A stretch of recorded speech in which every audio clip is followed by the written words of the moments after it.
والصلاة والسلام على سيدنا وحبيبنا ونبينا وقرة أعيننا محمد صلى الله عليه وآله وسلم خاتم الرسل والأنبياء وعلى آله وأصحابه نجوم الاهتداء والاقتداء. أما بعد، وحقيقة nalikaza kuzungumza kwa kiasi ambacho Mwenyezi Mungu atatuwezesha inshallah, na sio makamu yetu. Hatuwezi kumzungumza mtu mkubwa kama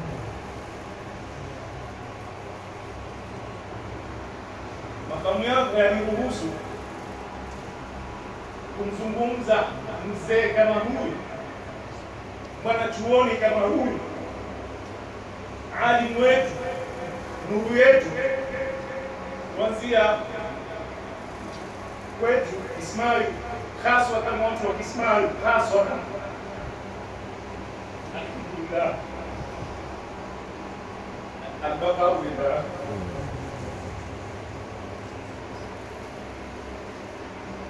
أسمى Mwenyezi Mungu Subhanahu wa Ta'ala, يا أيها الذين آمنوا اتقوا الله ولتنظر نفس ما قدمت لغد واتقوا الله إن الله خبير بما تعملون.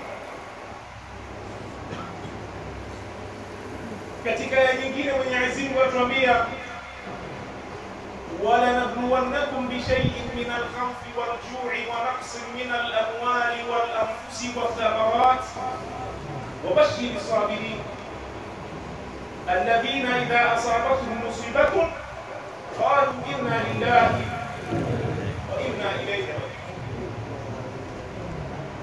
Tuikubali bila shaka, bila matatizo, na Mtume sallallahu alayhi wasallam asema Al-Kayyis, Mtume asema mtu mjanja, mtu mwenye akili zaidi, mtu mwerevu zaidi, man radiya bima qasama Allahu lahu, ni yule ambaye yuwaridhika na kile alichopangiwa na Mungu. Wala ajizu, na mtu mpumbavu, mtu asoelewa, mtu ambaye kwamba ni mjinga, Mtume asema man sakhita bima qasama Allahu lahu, yule anayekasirika kwa kile alichopangiwa.